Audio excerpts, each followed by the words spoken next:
Okay, so I woke up this morning and I realized that there's a lot going on in my head that I haven't really shared with anyone really. And I've had tons of opportunities, Oprah, interviews, to go on a platform and share hardships or just really anything that's going on in my mind. And I really don't think any of that is relevant to getting paid to tell your story. I feel like it's kind of silly. So I'm here honestly just to open myself to others and try to shed a light on if anyone out there has ever gone through hardships or whatever it is, just to put a light on it, and so that person doesn't feel alone, because I really know what that feels like. I haven't honestly shared this openly too as well, because I've always been scared of the judgment and definitely the embarrassment of the whole thing, period, and the skepticism and the cynical people of what and their opinions of what people would actually think. I do think I'm in a place now where I'm a little bit more confident that I can be willing to share openly my thoughts and what I've been through, because I haven't really had that outlet to share completely openly for so long, just scared of judgments, thoughts of other people and what they think or what they may say. And I think it's crucial for my heart and my head to be able to speak openly about it as if anyone else would. Well, the actual conservatorship actually started, I think, 15 to 16 years ago. I was 25 when it started. I was extremely young. I remember a lot of my friends texting me and calling me, and we were extremely close, and they wanted to see me, but by what had happened, I honestly still to this day don't know what really I did, but the punishment of my father, I wasn't able to, see anyone or like anything. And you have to imagine none of it made sense to me. I literally spoke in a British accent to a doctor to prescribe my medication, and 3 days later, there was a swap team in my home, 3 helicopters, and I remember my mom's best friend and my 2 girlfriends. We had a sleepover the night before. They held me down on a gurner. And again, none of it made sense.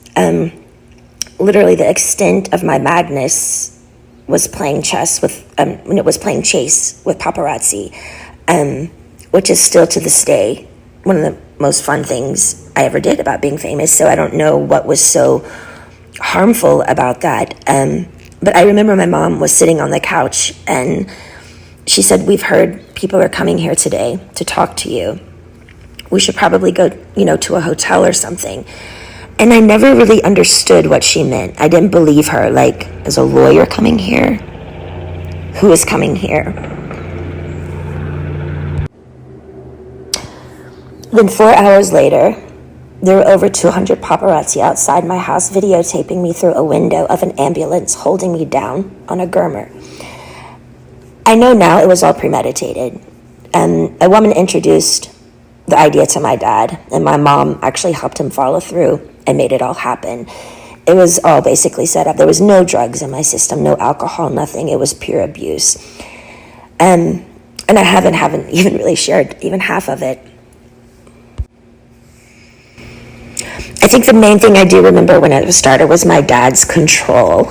He loved to control everything I did. I remember the first day he said, "I'm Britney Spears and I'm calling the shots." And I'm like, alrighty then. My brother was a football player. My dad was really, really hard on him when he was younger, really abusive. And I think when my mom gave him the idea for the conservatorship and his friend, I think he just really regrouped it and made such a really, really overhauling big deal out of it. And it was just really too much. I remember him always being in the office, and my girlfriend was his assistant, and they would just stay in there all day with the door shut, and I was never ever able to leave or go anywhere. My first job, after the 2 weeks of being hospitalized and completely traumatized out of my mind, I did a TV show called How I Met Your Mother, and then I started working on an album called Circus. and started working away right away. All I do remember is I had to do what I was told. I was told I was fat every day. I had to go to the gym. I had to and I never remember feeling so demoralized, and just, they made me feel like nothing. And I went along with it because I was scared. I was scared and fearful. I didn't even really do anything, and I had like a swap team, and how, like, none of it made sense to me. So since that day, I did probably 4.5 tours. I did an album circus, Femme Fatale, Britney Jean, and Glory. And then I started doing a Vegas show in Las Vegas, and I did that for 4.5 years.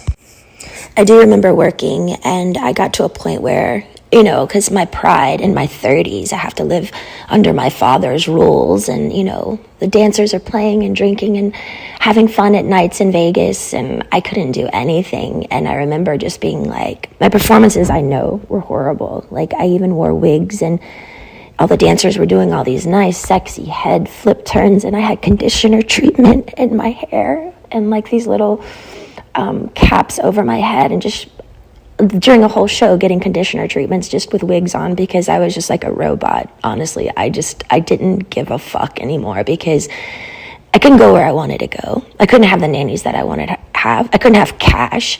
And it was just demoralizing. So I was kind of like in this conspiracy thing of people claiming and like treating me like a superstar, but yet they treated me like nothing. Well, for some reason, I started to get a spark back. I remember recording Glory, and for some reason, I think producing and making music, and I went to this little Spanish house, and I got the fire back in my eyes for some reason, and it was at the end of recording Glory, and my son named it, and things started kind of taking a turn, because I started getting more confidence just for myself. And I think with confidence, people kind of like, oh, wait, what's going on now? Like, she's speaking up a little bit more, but it might not be particularly a good thing if I'd been quiet for 15 years. I think with confidence comes enlightenment, which makes you think better. And that's the last thing they wanted me to do, is to actually be better, because then who would be in control then?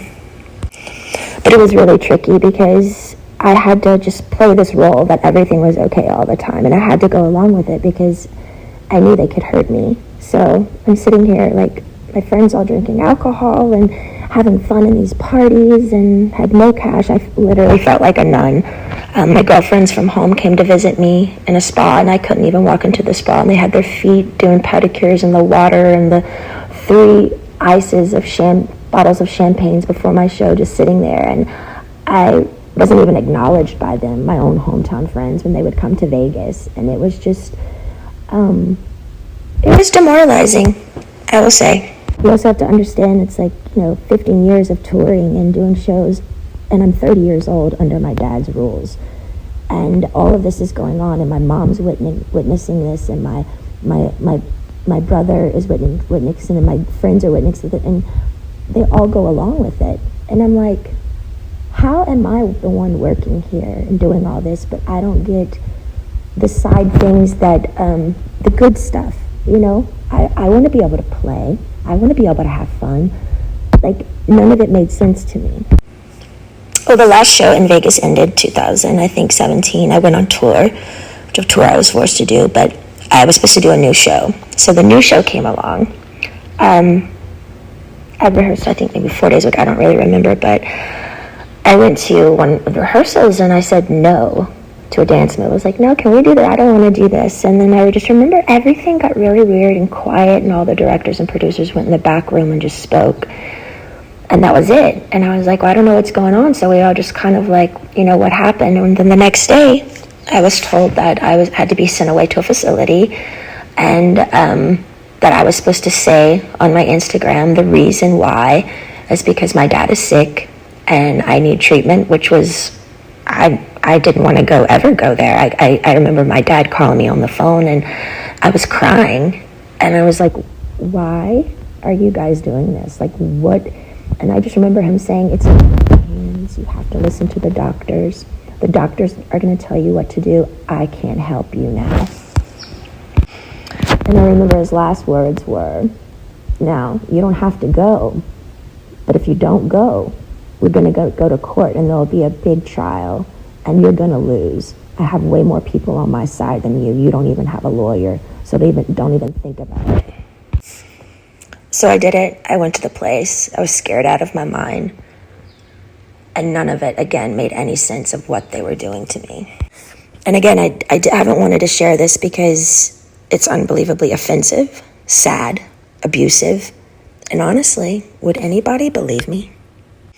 I remember the main thing of when I was in that place, that my heart felt like it was frozen, like it was stuck inside, and I wanted to scream and I wanted to get out. And I think by a needle and thread, it was the breathing peacefully inward that I missed the most. I felt like I was in a state of shock, almost like when an old person feels helpless and they're literally going through some sort of shock treatment and they can't relax their body because they don't have the answers of why they can't have their own keys to their car and put it in the ignition and walk outside, and their own security guards at every door saying they can't go. Sitting down, drawing 6 galls of blood every week. Weak as hell.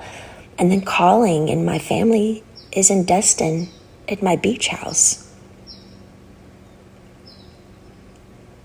It didn't make sense.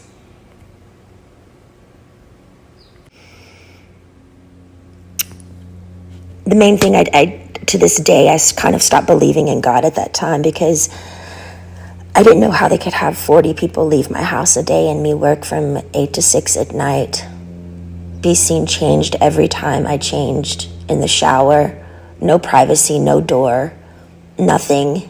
How did they get away with it? And what the fuck did I do to deserve that?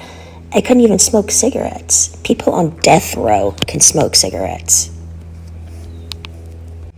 I missed my AA meetings. Although I was kind of forced to go to AA, and I'm not even an alcoholic, I actually enjoyed it because I thought the people were brilliant. They shared their stories just to share their story, and in a circle of women and men who just are trying to be better people and trying to touch other people. I missed my AA meetings. I couldn't go in. I couldn't have the keys to my car, no cash, no cigarettes, no door for privacy. It changed me, watched me change naked every day. I did work 7 days a week. No weekends were off. They monitored what I ate.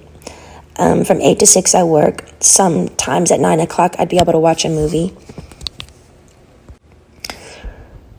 Finally, the owner of the whole facility that I was always texting to try to be able to go somewhere, just get out of the house, that place somehow, he had to let me go because the Free Britney campaign came out.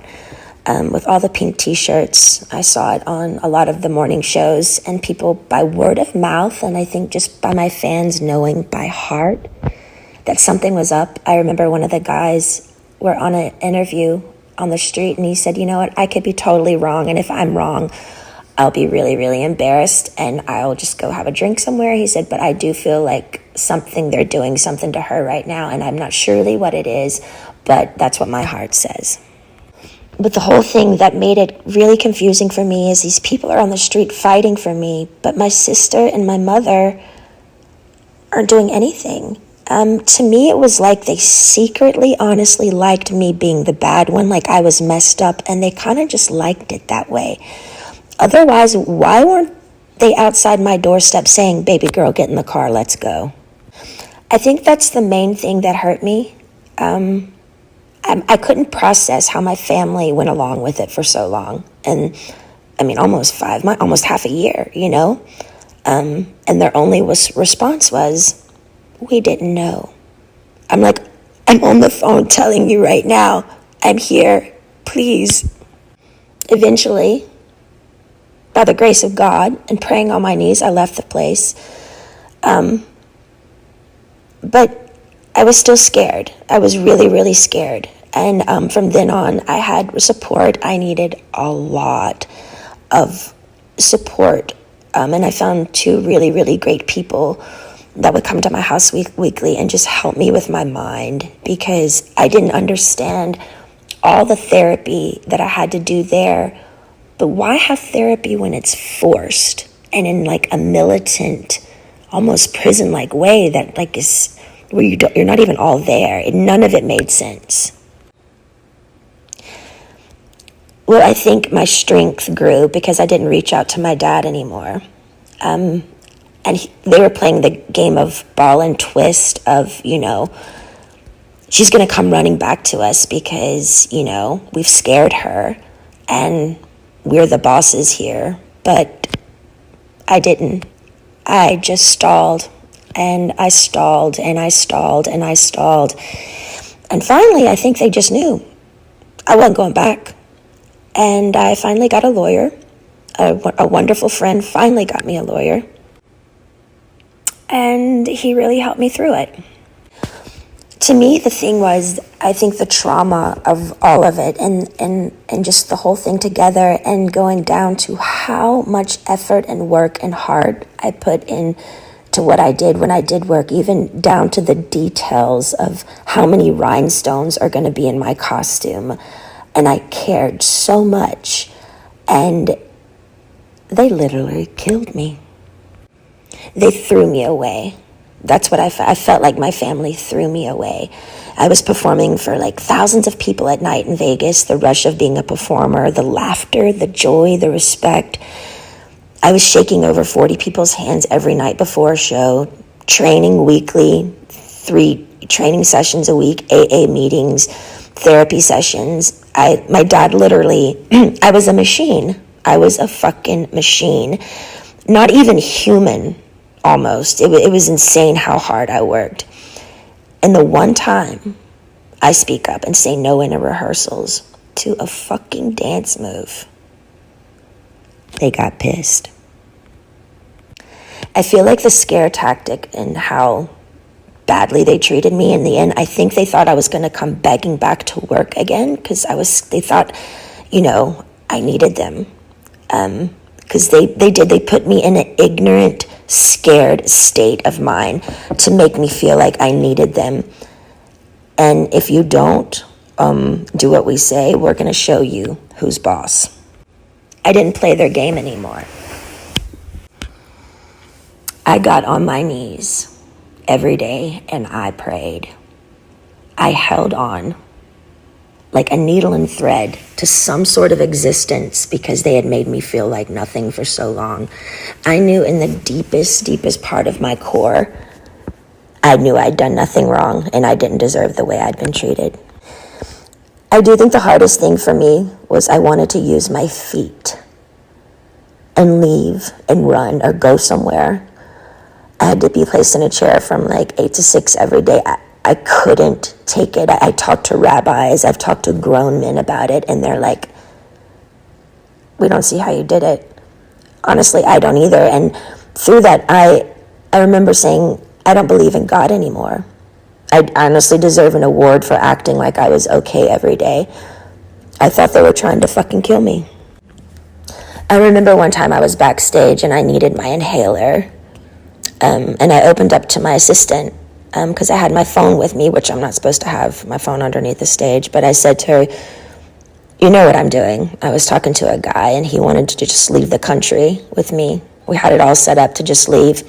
And it was a secret relationship. And I said, my biggest fear was, what would my dad do if I did do something wrong? What if I left the country? And what if they found me? And what would they do?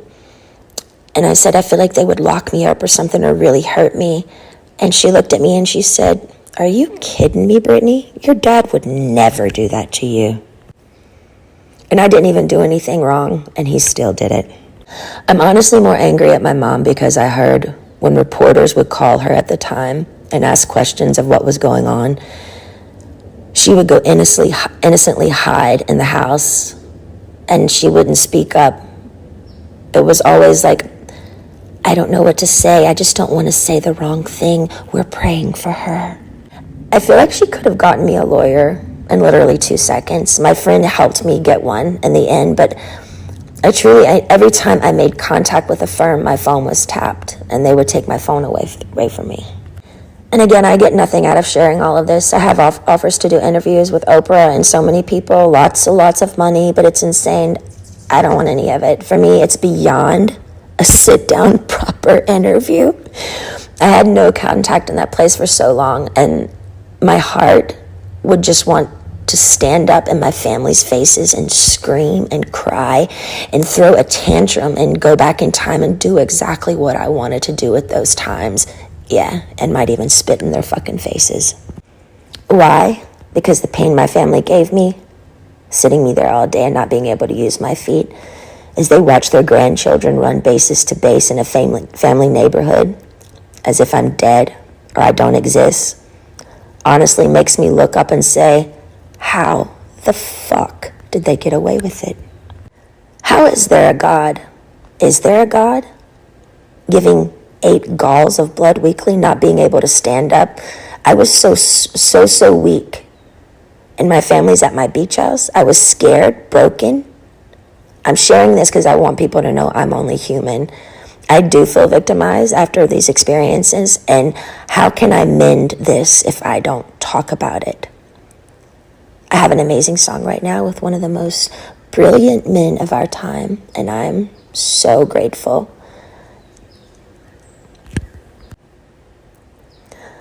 But if you're a weird